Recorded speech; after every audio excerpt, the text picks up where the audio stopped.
ಜೀವನ್ ಜ್ಯೋತಿ ಕನ್ನಡ ಚಾನೆಲ್ನ ಮತ್ತೊಂದು ವಿಡಿಯೋಗೆ ನಿಮಗೆಲ್ಲ ಪ್ರೀತಿಯ ಸ್ವಾಗತ. ಸ್ನೇಹಿತರೆ, ನಮ್ಮ ಭಾರತ ದೇಶದಲ್ಲಿ ಕೆಲವು 150ಕ್ಕಿಂತ ಅಧಿಕ ವರ್ಷಗಳಿಂದ ಇರುವ ಕಂಪನಿಗಳಲ್ಲಿ ನಮ್ಮ ಹೆಮ್ಮೆಯ ಟಾಟಾ ಕಂಪನಿ ಕೂಡ ಒಂದಾಗಿದೆ. ಈ ಟಾಟಾ ಕಂಪನಿ ಭಾರತದ ಅತಿದೊಡ್ಡ ಕಂಪನಿಗಳಲ್ಲಿ ಒಂದಾಗಿದ್ದು, ಈ ಕಂಪನಿಯು ಸ್ಥಾಪಿತವಾಗಿ 153 ವರ್ಷ ಕಳೆದರೂ ಕೂಡ ಸಮಯಕ್ಕೆ ತಕ್ಕಂತೆ ಸಕ್ಸಸ್ ಅನ್ನು ಕಾಣುತ್ತಾ ಸಾಗುತ್ತಿದೆ. ಈ ಕಂಪನಿಯ ಅಭಿವೃದ್ಧಿಗೆ ಟಾಟಾ ಪರಿವಾರದ ಪಾತ್ರ ಅಧಿಕವಾಗಿದೆ. ಆದರೆ ಪ್ರಮುಖವಾಗಿ ಅದು ಜೆಮ್ಶೆಡ್ಜಿ ಟಾಟಾ ಅವರಿಗೆ ಸಲ್ಲುತ್ತೆ. ಯಾಕಂದರೆ ಇವರು ಈ ಟಾಟಾ ಕಂಪನಿಯ ಅಡಿಪಾಯವನ್ನು ಹಾಕಿದ್ದವರಾಗಿದ್ದಾರೆ ಹಾಗೂ ಇವರನ್ನು ಫಾದರ್ ಆಫ್ ಇಂಡಿಯನ್ ಇಂಡಸ್ಟ್ರಿ ಅಂದರೆ ಭಾರತದ ಕೈಗಾರಿಕಾ ಪಿತಾಮಹ ಅಂತ ಕರೆಯಲಾಗುತ್ತೆ. ಬನ್ನಿ, ಹಾಗಾದರೆ ಈ ಟಾಟಾ ಕಂಪನಿ ಪ್ರಾರಂಭವಾಗಿದ್ದು ಹೇಗೆ, ಟಾಟಾ ಕಂಪನಿ ಬೆಳೆದು ಬಂದ ಹಾದಿ ಹೇಗಿತ್ತು ಹಾಗೂ ಭಾರತದ ಕೈಗಾರಿಕಾ ಉದ್ಯಮಕ್ಕೆ ಜೆಮ್ಶೆಡ್ಜಿ ಟಾಟಾ ಅವರು ನೀಡಿದ ಕೊಡುಗೆ ಏನು ಅನ್ನೋದನ್ನು ಈ ಒಂದು ವಿಡಿಯೋ ಮೂಲಕ ಸಂಪೂರ್ಣ ಮಾಹಿತಿಯನ್ನು ಪಡೆದುಕೊಳ್ಳೋಣ.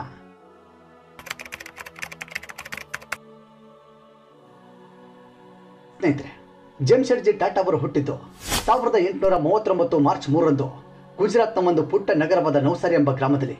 ಇವರು ಪಾರ್ಸಿ ಕುಟುಂಬಕ್ಕೆ ಸೇರಿದವರಾಗಿದ್ದರು.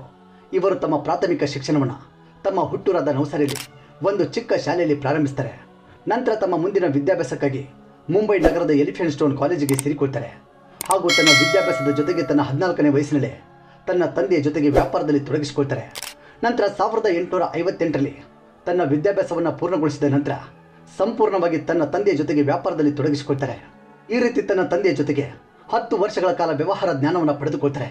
ನಂತರ 1868ರಲ್ಲಿ 21,000 ರೂಪಾಯಿ ಬಂಡವಾಳವನ್ನು ಹೂಡಿಕೆ ಮಾಡಿ ತಮ್ಮ ಮೊಟ್ಟ ಮೊದಲ ಜವಳಿ ಉದ್ಯಮವನ್ನು ಪ್ರಾರಂಭ ಮಾಡ್ತಾರೆ. ಅಂದು ಜೆಮ್ಶೆಡ್ಜಿ ಅವರು ಸ್ಥಾಪಿಸಿದ ಜವಳಿ ಉದ್ಯಮ ಇಂದು ಬೃಹತ್ ಟಾಟಾ ಕಂಪನಿಯಾಗಿ ಬೆಳೆದು ನಿಂತಿದೆ. ಜೆಮ್ಶೆಡ್ಜಿ ಅವರು ಕೇವಲ ಟಾಟಾ ಕಂಪನಿಯ ಅಭಿವೃದ್ಧಿಗಾಗಿ ಮಾತ್ರ ಶ್ರಮವಹಿಸಿಲ್ಲ. ಅವರು ತನ್ನ ಜೀವನ ಉದ್ದಕ್ಕೂ ನೀಡಿದ 4 ಪ್ರಮುಖವಾದ ಕೊಡುಗೆಗಳು ಭಾರತದ ಕೈಗಾರಿಕಾ ಉದ್ಯಮಕ್ಕೂ ಕೂಡ ಅತ್ಯಂತ ಮಹತ್ವಪೂರ್ಣದ್ದಾಗಿವೆ ಹಾಗೂ ಅವು ಭಾರತದ ಕೈಗಾರಿಕಾ ಉದ್ಯಮದಲ್ಲಿ ಕ್ರಾಂತಿಕಾರಿಯನ್ನು ಹುಟ್ಟುಹಾಕಿವೆ. ಹಾಗೂ ಜೆಮ್ಶೆಡ್ಜಿ ಅವರು ಈ 4 ಗುರಿಗಳನ್ನು ಸಾಧಿಸುವಾಗ ನಮ್ಮ ಭಾರತ ದೇಶ ಆ ಸಂದರ್ಭದಲ್ಲಿ ಇನ್ನೂ ಸ್ವತಂತ್ರ ಕೂಡ ಪಡೆದಿರಲಿಲ್ಲ. ಬನ್ನಿ, ಹಾಗಾದರೆ ಜೆಮ್ಶೆಡ್ಜಿ ಅವರು ಭಾರತದ ಕೈಗಾರಿಕರಣಕ್ಕೆ ನೀಡಿದ ಆ 4 ಕೊಡುಗೆಗಳು ಯಾವುದು ಅನ್ನೋದನ್ನು ಒಂದೊಂದಾಗಿ ತಿಳಿದುಕೊಳ್ಳೋಣ. Number 1, first steel plant in India. ಸ್ನೇಹಿತರೆ, ಜೆಮ್ಶೆಡ್ಜಿ ಟಾಟಾ ಅವರು ತಮ್ಮ ಕರಿಯರ್ನ ಪ್ರಾರಂಭದಲ್ಲಿ ಪ್ರಪಂಚದ ಹಲವಾರು ದೇಶಗಳಿಗೆ ಭೇಟಿ ಕೊಡ್ತಾರೆ ಹಾಗೂ ಪ್ರಪಂಚ ಸುತ್ತಿದ ನಂತರ ಅವರಿಗೆ ಒಂದು ಅರ್ಥವಾಗುತ್ತೆ, ಯಾವುದಾದ್ರೂ ಒಂದು ದೇಶದಲ್ಲಿ ಕೈಗಾರಿಕಾ ಉದ್ಯಮ ಸ್ಥಾಪನೆ ಆಗಬೇಕು ಅಂದರೆ ಆ ದೇಶದಲ್ಲಿ ಉಕ್ಕಿನ ಕಾರ್ಖಾನೆಯ ಪಾತ್ರ ತುಂಬ ಮಹತ್ವದ್ದಾಗಿರುತ್ತೆ ಅಂತ. ಹಾಗಾಗಿ ಜೆಮ್ಶೆಡ್ಜಿ ಅವರು ತನ್ನ ಚಿಕ್ಕ ವಯಸ್ಸಿನಲ್ಲಿ ಭಾರತದಲ್ಲಿ ಒಂದು ಉಕ್ಕಿನ ಕಾರ್ಖಾನೆಯನ್ನು ಸ್ಥಾಪಿಸಬೇಕೆಂದು ಕನಸು ಕಾಣ್ತಾರೆ. ಆದರೆ ಈ ಕನಸು ನನಸಾಗುವ ಅವಕಾಶ ಅವರಿಗೆ ತುಂಬ ದಿನಗಳ ನಂತರ ಸಿಗುತ್ತೆ.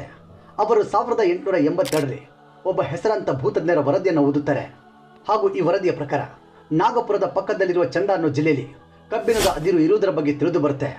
ಹಾಗೂ ಈ ವರದಿ ಓದುತ್ತಿದ್ದಂತೆ ಅವರಿಗೆ ಭಾರತದಲ್ಲಿ ಸ್ಟೀಲ್ ಪ್ಲಾಂಟ್ ನಿರ್ಮಾಣ ಮಾಡುವ ಅವರ ಕನಸು ನೆನಪಾಗುತ್ತೆ ಹಾಗೂ ನಮ್ಮ ಭಾರತದಲ್ಲಿ ಒಂದು ಸ್ಟೀಲ್ ಪ್ಲಾಂಟ್ ನಿರ್ಮಾಣ ಮಾಡಬೇಕೆಂದು ಮುಂದಾಗ್ತಾರೆ.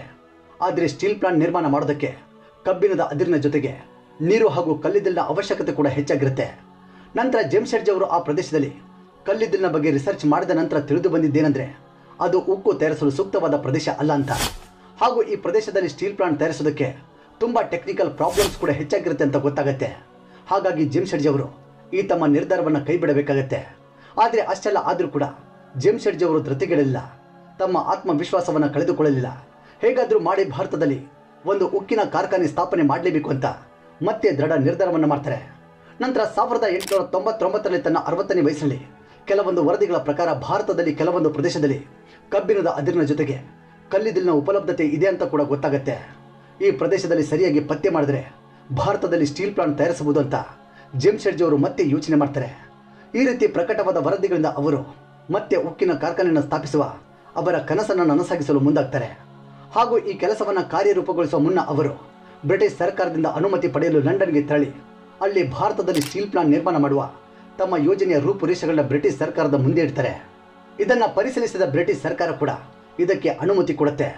ಇದಾದ ನಂತರ ತಾಂತ್ರಿಕ ಸಹಾಯವನ್ನು ಪಡೆಯಲು ಲಂಡನ್ನಿಂದ ಅಮೆರಿಕಾಗೆ ತೆರಳುತ್ತಾರೆ.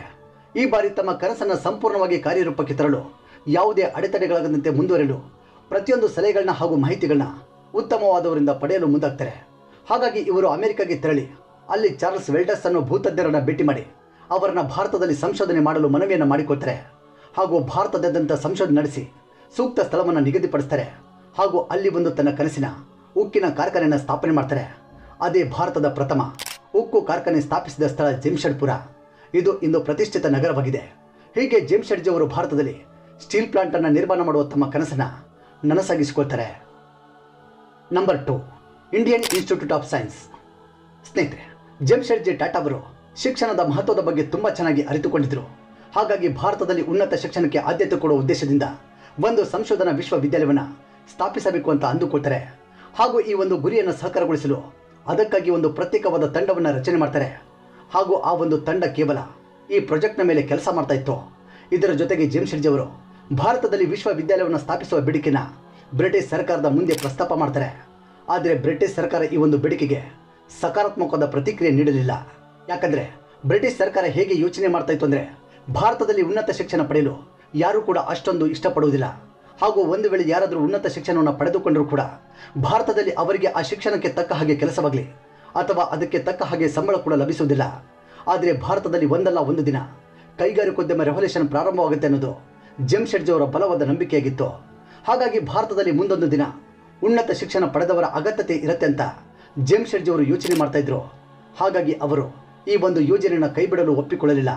ಹಾಗೂ ಈ ಯೋಜನೆಯನ್ನು ಸಾಕಾರಗೊಳಿಸಲು ನಿರಂತರವಾದ ಪ್ರಯತ್ನದಲ್ಲಿದ್ದರು. ನಂತರ ಬ್ರಿಟಿಷ್ ಸರ್ಕಾರ ಜೆಮ್ಶೆಡ್ಜಿ ಅವರ ಸಾವಿನ ನಂತರ ಅಂದರೆ 1909ರಲ್ಲಿ ಅವರ ಬೇಡಿಕೆಯನ್ನು ಪರಿಗಣಿಸಿ ಭಾರತೀಯ ಸಂಶೋಧನಾ ಸಂಸ್ಥೆಯನ್ನು ಸ್ಥಾಪಿಸಲು ಅನುಮತಿಯನ್ನು ಸೂಚಿಸ್ತಾರೆ. ಹಾಗಾಗಿ ಬೆಂಗಳೂರಿನಲ್ಲಿ ಇಂಡಿಯನ್ ಇನ್ಸ್ಟಿಟ್ಯೂಟ್ ಆಫ್ ಸೈನ್ಸ್ ಅನ್ನು ಒಂದು ಸಂಶೋಧನಾ ಸಂಸ್ಥೆಯನ್ನು ಸ್ಥಾಪಿಸಲಾಯಿತು. ಇದು ಈಗ ಪ್ರಪಂಚದ ಪ್ರಮುಖ ಸಂಶೋಧನಾ ಸಂಸ್ಥೆಗಳಲ್ಲಿ ಒಂದಾಗಿದೆ. Number 3, Taj Mahal palace hotel. ಸ್ನೇಹಿತರೆ, ಜೆಮ್ಶೆಡ್ಜಿ ಅವರು ತನ್ನ ಜೀವನದಲ್ಲಿ ಪ್ರಪಂಚದ ಹಲವಾರು ದೇಶಗಳಿಗೆ ಪ್ರಯಾಣ ಬೆಳೆಸಿದರು. ಹಾಗೂ ಈ ವಿದೇಶಿ ಪ್ರಯಾಣದಿಂದಲೇ ಅವರಿಗೆ ಪ್ರವಾಸೋದ್ಯಮ ವಲಯದ ಬಗ್ಗೆ ಹಾಗೂ ದೇಶದ ಆರ್ಥಿಕತೆಯ ಮಹತ್ವದ ಬಗ್ಗೆ ಗೊತ್ತಾಗುತ್ತೆ. ಹಾಗೂ ಭಾರತದಲ್ಲಿ ರಿಸರ್ಚ್ ಮಾಡಲು ಸಾಕಷ್ಟು ವಿಷಯಗಳಿದ್ದರೂ ಕೂಡ ವಿದೇಶಿಗರು ಯಾರೂ ಕೂಡ ಭಾರತದತ್ತ ಸುಳಿಯುತ್ತಿರಲಿಲ್ಲ. ಯಾಕಂದರೆ ಆ ಒಂದು ಸಂದರ್ಭದಲ್ಲಿ ಭಾರತದಲ್ಲಿ ನಿವೇಶನ ಹೂಡಲು ಸೂಕ್ತ ಹೋಟೆಲ್ಗಳು ಇಲ್ಲದ ಕಾರಣ ವಿದೇಶಿಗರು ನಮ್ಮ ದೇಶದತ್ತ ಸುಳಿಯುತ್ತಿಲ್ಲ ಅಂತ ಜೆಮ್ಶೆಡ್ಜಿ ಅವರಿಗೆ ಅರ್ಥವಾಗುತ್ತೆ.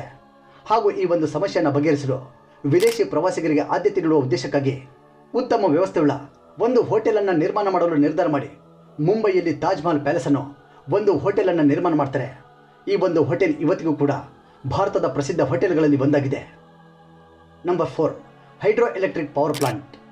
ಸ್ನೇಹಿತರೆ, 1903ರಲ್ಲಿ ಅಮೆರಿಕ ಪ್ರವಾಸದಲ್ಲಿದ್ದ ಜೆಮ್ಶೆಡ್ಜಿ ಅವರು ಅಮೆರಿಕದ ನಯಾಗ್ರಾ ಫಾಲ್ಸ್ನ ಜಲವಿದ್ಯುತ್ ಸ್ಥಾವರವನ್ನು ನೋಡಿ ತುಂಬ ಆಕರ್ಷಿತರಾಗ್ತಾರೆ. ಹಾಗೂ ಇಂತಹ ಒಂದು ಜಲವಿದ್ಯುತ್ ಸ್ಥಾವರವನ್ನು ನಮ್ಮ ಭಾರತದಲ್ಲೂ ಕೂಡ ಸ್ಥಾಪಿಸಬೇಕು ಅಂತ ಅಂದುಕೊಳ್ತಾರೆ. ಹಾಗೂ ಆ ಒಂದು ಸಂದರ್ಭದಲ್ಲಿ ಮುಂಬೈ ನಗರದಲ್ಲಿ ಹೊಸದಾಗಿ ಸ್ಥಾಪಿತವಾಗಿದ್ದ ಕಾರ್ಖಾನೆಗಳಿಂದ ವಾತಾವರಣ ಕೂಡ ತುಂಬ ಕಲುಷಿತವಾಗಿತ್ತು. ಹಾಗೂ ಪರಿಸರ ಸಂರಕ್ಷಣೆಯ ಉದ್ದೇಶಕ್ಕಾಗಿ ಹಾಗೂ ನವೀಕರಣದ ಇಂಧನದ ಪ್ರಯೋಜನಕ್ಕಾಗಿ ಮುಂಬೈಯಲ್ಲಿ ಜಲವಿದ್ಯುತ್ ಸ್ಥಾವರವನ್ನು ಸ್ಥಾಪಿಸುವ ಯೋಜನೆಯನ್ನು ಪ್ರಾರಂಭ ಮಾಡ್ತಾರೆ. ಆದರೆ ದುರಾದೃಷ್ಟವಶ ಜೆಮ್ಶೆಡ್ಜಿ ಅವರು 1904 ಮೇ 19ರಂದು ಈ ಯೋಜನೆ ಪೂರ್ಣವಾಗುವ ಮುನ್ನವೇ ಅವರು ಇಹಲೋಕವನ್ನು ತ್ಯಜಿಸಿದರು. ನಂತರ ಅವರ ಕನಸನ್ನು ರತನ್ ಟಾಟಾ ಹಾಗೂ ದೋರಾಜಿ ಮಕ್ಕಳು ಪೂರ್ಣಗೊಳಿಸ್ತಾರೆ. ಇದು ಟಾಟಾ ಸಮೂಹ ಸಂಸ್ಥೆಗಳಲ್ಲಿ ಟಾಟಾ ಪವರ್ ಕೂಡ ಜೆಮ್ಶೆಡ್ಜಿ ಅವರ ಕನಸು ನನಸಾಗತ್ತೆ. ಇದು ಕೂಡ ಒಂದು ಅವರ ಮಹತ್ತರವಾದ ಕೊಡುಗೆಗಳಲ್ಲಿ ಒಂದಾಗಿದೆ. ಸ್ನೇಹಿತರೆ, ಹೀಗೆ ಜೆಮ್ಶೆಡ್ಜಿ ಅವರು ಟಾಟಾ ಕಂಪನಿ ಹಾಗೂ ಭಾರತದ ಆರ್ಥಿಕತೆಯ ಅಭಿವೃದ್ಧಿಗೆ ತಮ್ಮ ಮಹತ್ತರವಾದ 4 ಕೊಡುಗೆಗಳನ್ನು ನೀಡಿದ್ದಾರೆ ಅಂತ ಹೇಳ್ತಾ, ಈ ವಿಡಿಯೋದಲ್ಲಿರೋ ಮಾಹಿತಿ ನಿಮಗೆ ಇಷ್ಟವಾಗಿದ್ದರೆ ಈ ವಿಡಿಯೋಗೆ ಒಂದು ಲೈಕ್ ಮಾಡಿ. ಹಾಗೂ ಟಾಟಾ ಕಂಪನಿ ಬಗ್ಗೆ ನಿಮ್ಮ ಅಭಿಪ್ರಾಯವನ್ನು ಕಾಮೆಂಟ್ ಮೂಲಕ ಶೇರ್ ಮಾಡಿ. ಧನ್ಯವಾದಗಳು.